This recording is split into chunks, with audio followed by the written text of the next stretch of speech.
have two apologies. First of all, I did not bring a chair today. Everybody seems to think I should have brought a chair, so I will bring one next time. Stand up. And secondly, I have a couple handouts to give here, and one of them I had a whole bunch of from a previous time, and it's in all capital letters, which I know Rich does not like, so I will change that next time. So. It's true, but I don't know that I've ever commented on it. Oh, yes, you did. He remembers. I remember, and I changed it. This one I had before, I had it all caps, is things that you probably don't know I do. I'll pass that out. And that was in all caps, and I changed it. This is one that talks about how to get the right office furniture and the importance of getting it from the right person. That happens to be in all caps, I'm sorry. And I have just a blurb on a sit-stand table and one on a desking situation. I'll talk about all these things a little later as we go along here. Okay, so my name is Doug Newton, and my company is Your Better Office. And essentially, I sell office furniture. But unlike a lot of office furniture companies, I give my customers and my clients specialized service that most companies do not do. I go out to their office rather than having them have to come to me, so that they save time that way. And I will work with them to determine what office furniture they really need, so they get the right furniture. And then I help them design their office so that they make the best use of the space that they have, so they don't waste the space that they have, and make sure that the furniture will fit in there properly. And then I help them have it installed, and then make sure I follow up to make sure that the furniture is working properly and they don't need anything else that we have that they need.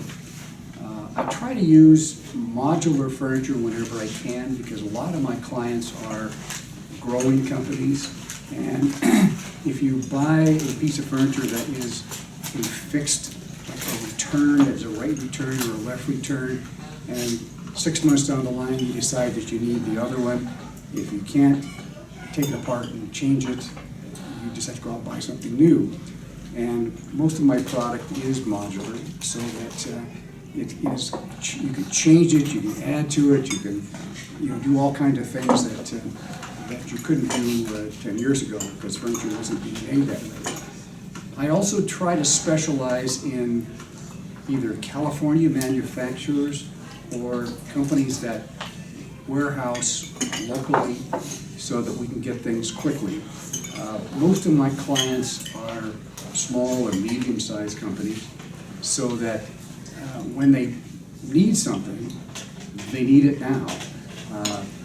I have a few customers that are large, and you can go 6 months down the line that they're designing something that they're going to have in June, and you have a much bigger window of opportunity to get all kinds of things that take 6 to 8, 10 weeks to get. But if you need something quickly, I have manufacturers that stock in Sacramento. If I order it today, I can get it for you in 2 or 3 days, and it's available, very good quality product, and it works really well. I have some manufacturers in Los Angeles, one of my chair companies, Office Masters, down there, and you can get a custom chair in about 2 weeks. So it's really a good way to get something that is really quality, but not having to wait forever to get it. What I've passed out there are several things. One of them is the thing that says things that I do that you don't know I do. And one of our previous members had done that, and I found out that a lot of times people have no clue what you would do. So I've written down a number of things that I do have used furniture, and I give you a free ergonomic evaluation, and all those things that are on that list. So if you have any questions about that, or anything you think I should do that I maybe do already, or maybe I should change to, I'd be very happy to get that. The other one that is there talks about ways that you can figure out what you really need. And this is sort of the process that I go through with all my clients. And I just wrote down basically how I do it, where you really listen to what they're talking about, rather than saying, you know, I think that in this office, this is the best thing for you to have. It may not be the best thing for you, because you may not work that way. So I try to really listen to clients and make sure that I try to get what they need, or what they think they need. Sometimes I try to talk them out of something. I have clients that maybe are trying to get a really, really expensive chair for their outside salespeople. And I said, you know, that's probably not a good idea. You don't need to have your outside salespeople have a $500 task chair. What you really want them to be is out in the field selling what you're trying to sell. And you know, a $150 chair is going to probably work as well for you. But other than that, I try to really listen to people and try to help them make the best choices of what they're getting. I've been in the industry a lot of years, and I have acquired quite a number of good contacts with manufacturers, so I can actually get better quality product at lower prices than most dealers can, because I've had this kind of grandfathered into getting the best deal around. I try to pay for product up front, which gives me an extra discount that I can pass on to my clients. And one of the manufacturers that I deal with is stocked up in Sacramento, and I give a 46% discount off of the list price for clients. So you can really get a very good price and very good quality product for not a lot of money. And it's very interesting. Some of the things that they have kind of come about in the last few years that have made things very interesting. Point Frank. Is the emergence of sit-stand tables, where you don't have to sit in your office chair for 6 or 8 hours a day. Ergonomists and medical people have found that that's a very bad thing for you to do, to be sitting for a very long period of time. It does really bad things to your cardiovascular system. Your hormones kind of turn off when you sit more than 2 hours at a time. So all kinds of nasty things happen to you if you do that. Now, if you can train yourself every hour to get up, do a couple stretches, walk around your table a little bit, do a couple leave ends or something, that's fine, because that is perfectly adequate. That's the reason why when we had typewriters rather than computers, this was not a problem. Because when you had a typewriter, you type your letter and you have to get up and go to the printer and copy it. You'd have to get up and go file it someplace. And so you were always moving.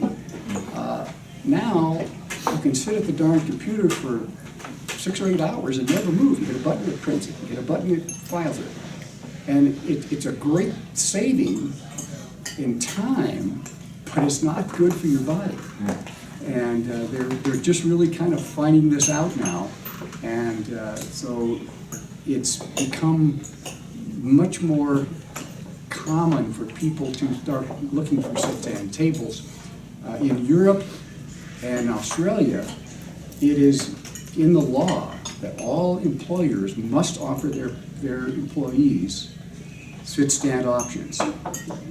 So this has been for like 10, 15 years. The United States is finally coming on board, and they're getting some very good quality product now that's reasonably priced. We've had it for quite a number of years, but 10 years ago, a sit-stand table was $3,000. You know, that's great, but most people didn't want to spend $3,000 for this. Now, I have some really good quality products. Just have a couple new ones, matter of fact, I just got, that are electric. They're what they call a three-stage, so as the leg expands, it has 3 different stages, so it gives it much more stability. They have controls that you can push a button and it will automatically come up and stop at presets. And really good quality products. They expand, so you get maybe a 48-inch now and you want to have a 60-inch.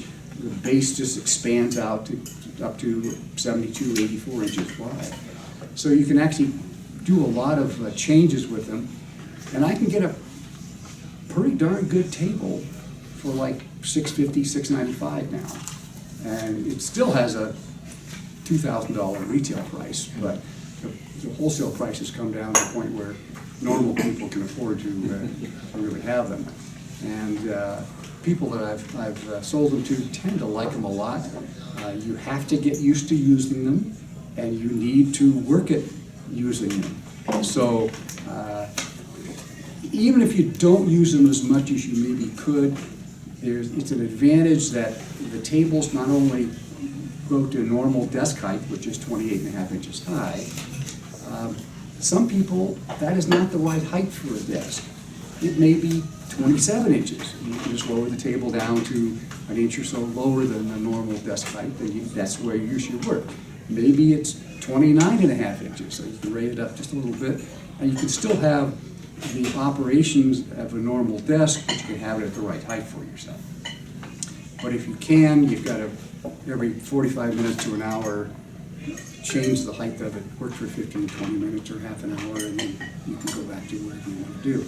Well, you can invest $300 or more into an Apple Watch, and it will remind you to get your butt up out of the chair. That's right. Well, yeah, they're actually working, I understand, on some timers that will be built into some of these tables that will automatically, after an hour or whatever you set, will just raise it up, and you kind of have to get up and do something I about it. was thinking about it, you would make a mint if you don't, invented something, Doug, that will say, in 5 minutes, prepare to be ejected out of your chair. That's right. Yeah. They need to adapt AI technology. That particular one is a little more than that, but I have one that looks just like that, that is like $650, yeah. Depending upon the size of the top. That's a 48-inch top or 60-inch top. And, yes, sir. If they make it a requirement like the other countries, will the federal and state employees be exempt from the requirement? Probably. Boy, that was. They don't have to work so that's the case. Anyway, so basically that's what I was going to talk about. The other thing that I sent around, one of the other things that has happened in the last few years is many companies would have their offices in cubicles. And cubicles started out 15, 20 years ago where 8x8 cube is pretty normal size. Sometimes they would be 8x10 cubes, which is kind of the size of a small, regular hard-walled office. As employers began to get more and more people, they wanted to put them in a smaller space, cubes started shrinking. So now a 6x6 cube is a fairly standard size cube, which is, if you have it set up properly, it's still not terribly claustrophobic. Then they decided that it was too costly even to have the walls, so a lot of high-tech companies, Google, Facebook, people like that, started doing what they call desking. And the other picture I passed around is a type of desking where you've got long tables where you have just people sitting in their 4 foot wide or 5 foot wide section, and you can put a ton of people in a small office. And for certain type of applications, they did it basically for collaboration, so that people could collaborate on projects, and it's a good idea. The problem, however, is that a lot of people don't have to collaborate with their neighbors to do their job. and they maybe are talking on the telephone. You happen to get next to somebody that's a loud talker on your telephone, it's really distracting to have that person sitting 3 feet from you over there. So a lot of the companies have taken surveys and they found that people say, well, yeah, I like the furniture. I hate using it. So you go into Google and everybody's got earphones on. So, they're not distracted from what's going on. And you can still get 100 people in a 10 by 10 space. So that's another thing that's going on. I think that's probably going to phase away fairly soon. It's very economical for the companies that produce it, not terribly productive for a lot of different types of companies. So, anybody have any questions? Yes, sir. Just an observation, I actually read an article yesterday, actually decrying how unpopular the whole open office scenario is, and it keeps getting worse, so it sounds like there's probably another change coming down the pipe. Yeah, I think that in another 5 years, it's going to phase itself out. People are, what they're doing is, in things like that, they say, okay, well, they know you need to have a space where you can go and you can talk on the phone.